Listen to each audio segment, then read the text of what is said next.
नमस्कार दोस्तों, मेरा नाम है प्रदीप चौहान। बात समझनी है तो पूरी सुननी होगी।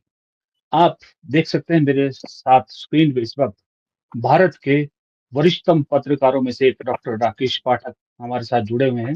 और मजे की बात है, पाठक साहब मुझे इसलिए भी ज्यादा पर्सनल तौर पे पसंद है क्योंकि खड़ी मूंछ वाले पत्रकार जरा कम है इस देश में। ये और ये मैं अपनी तरफ से नहीं बोल रहा हूँ। मेरे एक दर्शक ने बहुत पहले बोला था कि मैं सिर्फ आप लोगों को इसलिए देखता हूँ कि खड़ी मूंछ वाले पत्रकार जो है कम है, यानी कि आपका ईमान भी अभी ठीक बचा बात। हुआ है। उन्होंने ये वर्णन दिया था, मुझे नहीं मालूम ये कितना सच है कितना क्या था। खैर, बात आज डॉक्टर साहब को हमने इसलिए कष्ट दिया है कि अभी हाल ही में आपने देखा होगा कि किस तरह से हम सब ने बात भी की थी कि किस तरह से राहुल गांधी को लेकर एक पर्सनल एक तरह से थ्रेट्स कह लीजिए या आप राहुल गांधी के मरने की दुआएं इस देश में की जाने लगी है।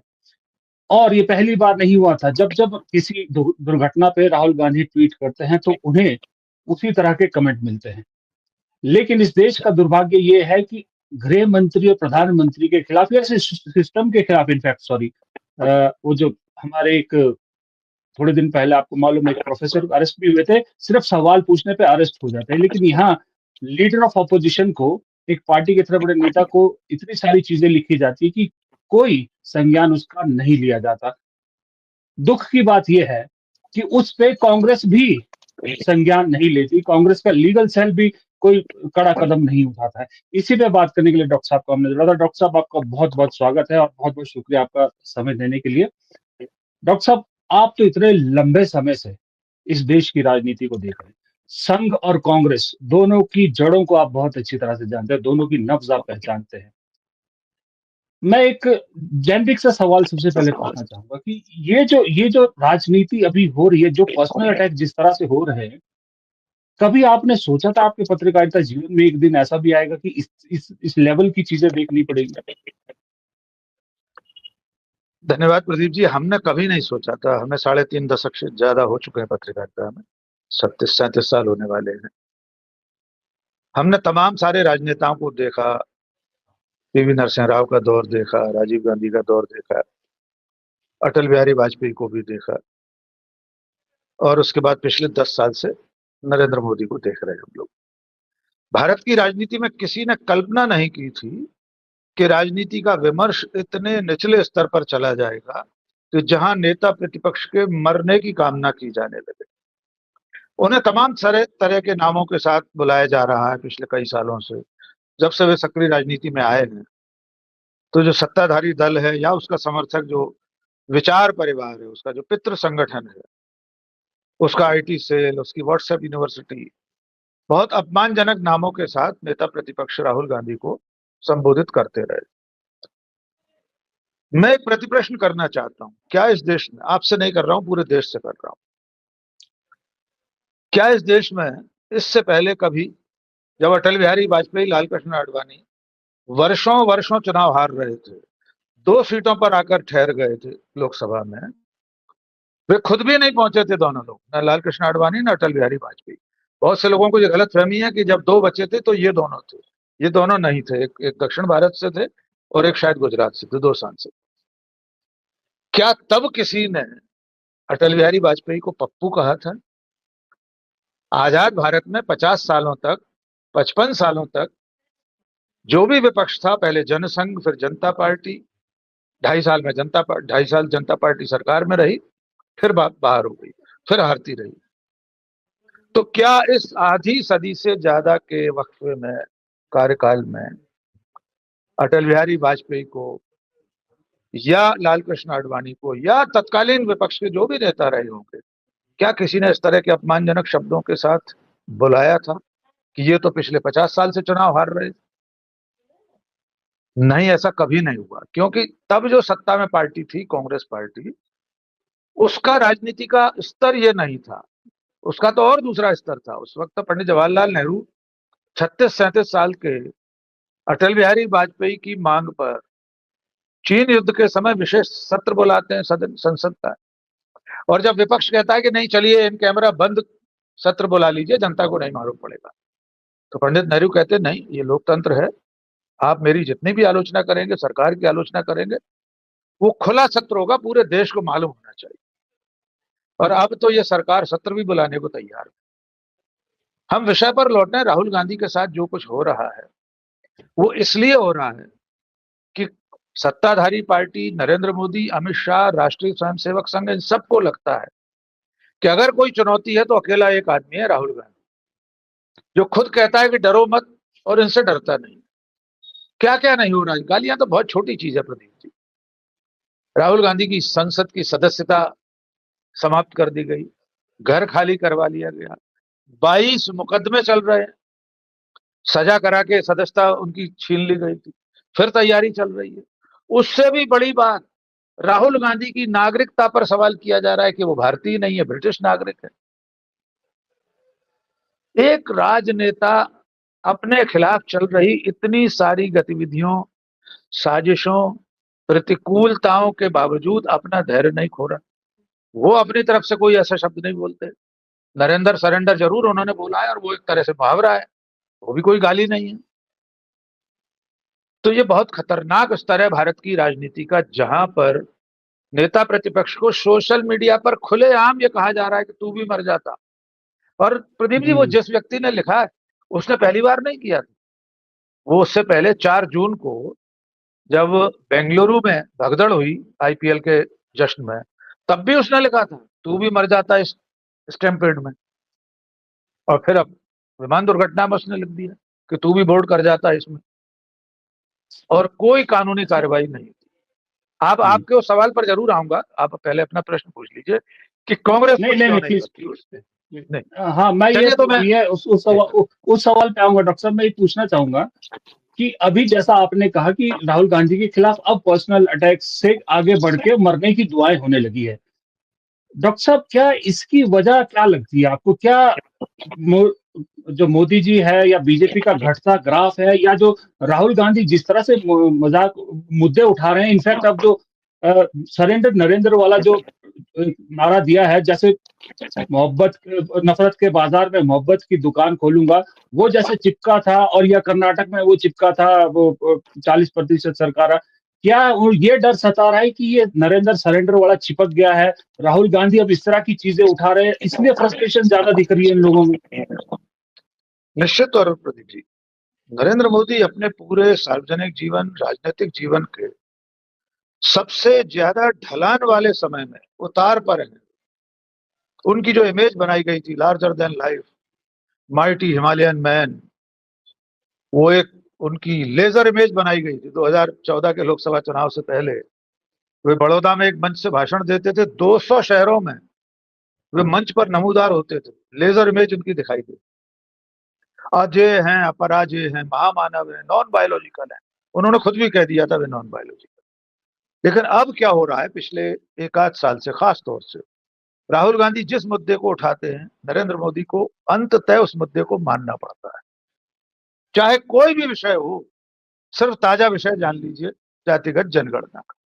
तो एक तो अब लोगों को यह लगने लगा है कि प्रधानमंत्री तो नरेंद्र मोदी है, काम राहुल गांधी के इशारे पर करना पड़ता है। जो मांग राहुल गांधी उठाते हैं या कांग्रेस उठाती है, कांग्रेस यानी राहुल गांधी, वो मानना पड़ती है। उसमें बड़ा मामला ये हो गया कि ऑपरेशन सिंदूर के बाद जो भी मंसूबे मोदी जी ने और उनके समर्थकों ने बांधे होंगे, वो पूरे होते दिखाई नहीं दे रहे। जैसे ऑपरेशन सिंदूर के बाद उन्हें जो घर घर सिंदूर का अभियान वापस लेना पड़ा। वे लाख कहें कि हमारा अभियान नहीं था, वो 16 आने झूठ बोल रहे हैं।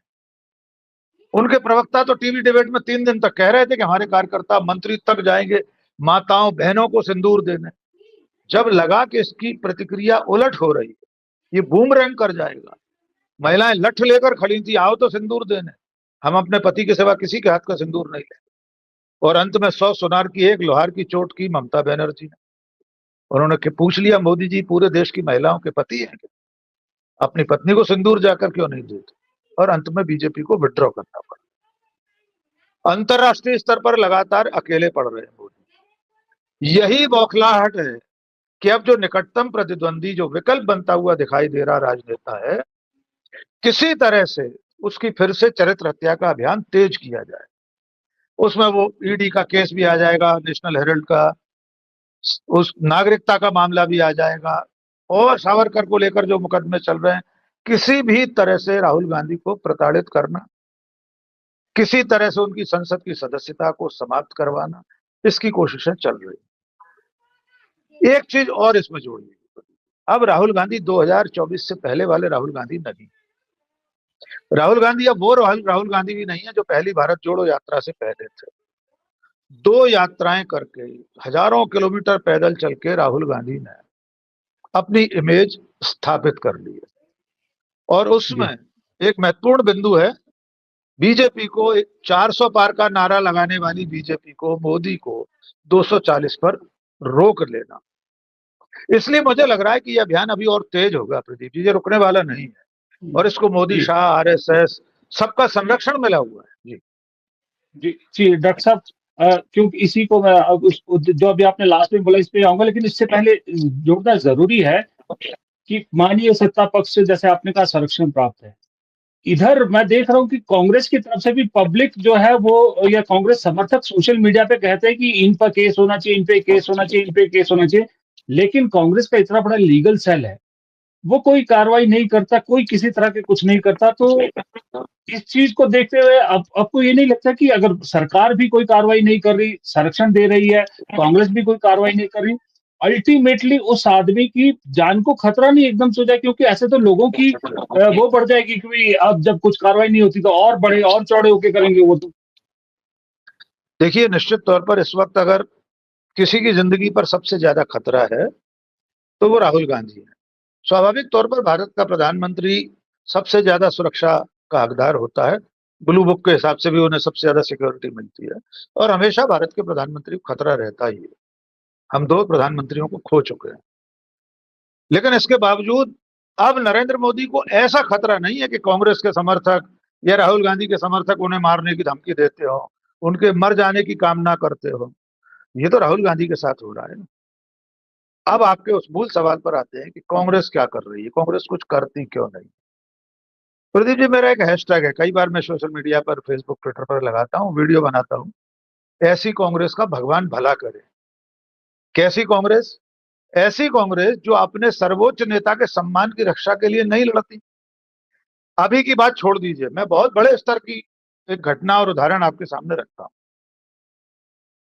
अभी कुछ महीने पहले की बात है, संसद में बहस चल रही थी, शायद महिला आरक्षण को लेकर बिल पेश हुआ था या और कोई बड़ा बिल था। उसके एक दिन पहले एक बड़े नेशनल टेलीविजन चैनल पर कॉन्क्लेव चल रही थी, अमित शाह मंच पर मौजूद थे, राहुल कंवल नाम का एक पत्रकार, जो कि कायदे से भारतीय जनता पार्टी का प्रवक्ता ही मानना चाहिए, वो जनता के मुंह से राहुल गांधी के निजी जीवन पर कीचड़ उछलवा रहा था। एक दर्शक ने कहा कि विदेश क्यों जाते हैं, तो उन्होंने कहा उनकी पत्नी है वहां पर। निजी हमला हुआ। कांग्रेस पार्टी ने फौरन से पेशतर उसी दिन शाम को राहुल कंवल नाम के पत्रकार की डिबेट में शामिल होने से कांग्रेस पार्टी के प्रवक्ताओं को प्रतिबंधित कर दिया। बाकायदा पवन खेड़ा ने उसे ट्वीट किया, पूरे देश के बड़े बड़े नेताओं ने रीट्वीट किया, 2.5-3 लाख से ज्यादा व्यूज थे और कई हजार रीट्वीट थे। यानी कांग्रेस पार्टी का यह निर्णय पूरे देश को मालूम हो चुका था कि राहुल कंवल ने राहुल गांधी की निजी जिंदगी पर कीचड़ उछलवाई है अमित शाह की मौजूदगी में। इसलिए कांग्रेस पार्टी ने, मल्लिकार्जुन खड़गे ने, राष्ट्रीय अध्यक्ष ने राहुल कंवल पर बैन लगाया। अब आप आइए इसके चरम बिंदु पर। बैन लगने के मुश्किल से 8-10 घंटे के भीतर अभिषेक मनु सिंघवी, इतने बड़े बैरिस्टर हैं, इतने बड़े लॉयर हैं, वो इसी राहुल कंवल को 1-to-1 इंटरव्यू दे रहे थे। जब बवाल हुआ, हम जैसे लोगों ने ट्विटर पर लिखा, कांग्रेस के तमाम समर्थकों ने, हमें कांग्रेस से कोई लेना देना नहीं, हमको हिंग नहीं बदलना कांग्रेस से, लेकिन हमने जब कांग्रेस पार्टी को यह याद दिलाया, अभिषेक मनु सिंघवी को याद दिलाया कि आपकी पार्टी ने तो बैन किया है राहुल कंवल को, आप इंटरव्यू दे रहे हैं। अब इससे भी ऊपर इसका और चरम सुन लीजिए। अभिषेक मनु सिंघवी दुनिया की सबसे ज्यादा मासूमियत समेट कर कहते हैं, मुझे मालूम ही नहीं था कि हमारी पार्टी ने राहुल कंवल पर बैन लगाया। प्रदीप चौहान साहब, आप कल्पना करके बताइए, इतना बड़ा बैरिस्टर जिस पार्टी की तरफ से संसद में है, जिस पार्टी का नेता है, जिस पार्टी की तरफ से मुकदमे लड़ता है सुप्रीम कोर्ट में, वो अगर ये कहे कि मुझे मालूम नहीं था, और वो भी तब जब ट्विटर पर लाखों रिट्वीट हो चुके थे, लाखों व्यूज हो चुके थे, 5,25,000 व्यूज थे पवन खेड़ा के उस ट्वीट में जिसमें ये इन्फॉर्मेशन दी गई थी। तो ऐसी कांग्रेस का भगवान ही भला कर सकता है। इसलिए मेरा जो हैशटैग है वो अपनी जगह सही है। अब आते हैं इस मुद्दे पर कि कांग्रेस केस क्यों नहीं करती, मुकदमे क्यों नहीं करती। ऐसी अनेक घटनाएं पिछले सालों में हुई हैं जिसमें सोशल मीडिया के आने के बाद, हम उसके पहले पर भी जाएंगे, सोनिया गांधी, राहुल गांधी, डॉक्टर मनमोहन सिंह, इन सब के लिए अपमानजनक मीम्स बने हैं। टेलीविजन चैनल पर डिबेट में लोगों ने, किसी ने बार बाला कहा, किसी ने कुछ कहा। खुद प्रधानमंत्री नरेंद्र मोदी जर्सी गाय कह चुके, कांग्रेस की विधवा विधवा कह चुके, पता नहीं क्या क्या कह चुके। कांग्रेस पार्टी कभी भी कानून का दरवाजा नहीं खटखटा। एक अभियान चलाकर क्यों नहीं ये संभव है कि इन सब के खिलाफ कानूनी कार्रवाई की जाए, इनको जेल भेजा जाए, या जिस व्यक्ति ने ये अपमानजनक बात कही है उसके घर के सामने दरी बिछाइए, 100 कांग्रेस कार्यकर्ता वहां बैठ जाएं, रघुपति राघव राजा राम गाएं, उसके मोहल्ले में पोस्टर बांटे कि ये आदमी जोम्बी में बदल चुका है, ये नफरती कीड़ा है, ये इस तरह से नेता प्रतिपक्ष के मरने की कामना करता है। इससे अच्छा गांधीवादी शांतिपूर्ण तरीका क्या हो सकता है। उसके मोहल्ले में 1,000 पर्चे बांट दीजिए, इसमें क्या बुराई है। क्या कांग्रेस का कार्यकर्ता उस ब्लॉक में जहां वो व्यक्ति रहता है, अनुभव गुप्ता जिसने राहुल के मरने की कामना की है, या वो जिस सैमसंग में जहां काम करता है, सैमसंग कंपनी में, कंपनी के दरवाजे पर टेंट लगाइए, वहां कंपनी में जो काम करने जा रहे हैं सबके हाथ में एक पर्चा दीजिए कि आपका एक कर्मचारी इस तरह से जहरीला है, उसकी सद्बुद्धि की कामना करते हैं। कांग्रेस ये सब नहीं करती है। यही वजह है कि राहुल गांधी अब तक भुगत रहे थे, लेकिन अब ये लड़ाई राहुल गांधी ने अपने हाथ में ले ली है। मैंने अभी एक दिन एक डिबेट में कहा था कि गैंग्स ऑफ वासेपुर फिल्म में एक करेक्टर है फैजल, नवाजुद्दीन नवाजुद्दीन सिद्दीकी ने अदा किया है। उसके पिता की हत्या हो जाती है, उसके भाई चाचा की हत्या हो जाती है। उसके करेक्टर की तरफ से एक डायलॉग चलता है, फैजलवा सबका बदला लेगा। तो अब राहुल गांधी पंडित जवाहरलाल नेहरू से लेकर अब तक सभी नेताओं के अपमान का बदला ले रहे हैं, नरेंद्र सरेंडर कहकर। जी डॉक्टर साहब, आपने बहुत अच्छे से इसको कहा कि अब वो राहुल गांधी फैजल के कैरेक्टर में आएंगे, सबका बदला लेंगे, और जो है वो ये बात सुन के खास करके कांग्रेस के समर्थकों को एक राहत मिलेगी और एक खुशी भी होगी जरूर। तो जैसा कि डॉक्टर राकेश पाठक ने भी बताया, बात तो सही है। जिस घर ने 2 प्रधानमंत्री खोए हों, जिस राहुल गांधी ने 2 अपनों को खोया हो, उस राहुल गांधी की जान को लेकर इतना रिस्क सरकार भी ले रही है, और हैरानी की बात है कांग्रेस पार्टी भी इसे लाइटली ले रही है। क्यों ले रही है हमें नहीं मालूम, लेकिन इतना जरूर कहूंगा कि ऐसी चीजों को बढ़ावा देने से नुकसान सिर्फ और सिर्फ अकेले राहुल गांधी को होगा। और अगर इसे रोकना है तो अगर कांग्रेस तुरंत कार्रवाई नहीं करेगी, क्योंकि डॉक्टर पाठक ने जैसे बताया कि दूसरी तरफ का पूरा संरक्षण है ऐसे लोगों को, तो जो करना है कांग्रेस पार्टी को करना है। अगर उन्होंने नहीं किया तो फिर आने वाले वक्त में पछताना भी कांग्रेस को ही पड़ेगा। फिलहाल इस वीडियो में इतना ही। अगर आपको वीडियो पसंद आया तो लाइक कीजिएगा, चैनल को सब्सक्राइब कीजिएगा और कमेंट बॉक्स में राय जरूर दीजिएगा। नमस्कार।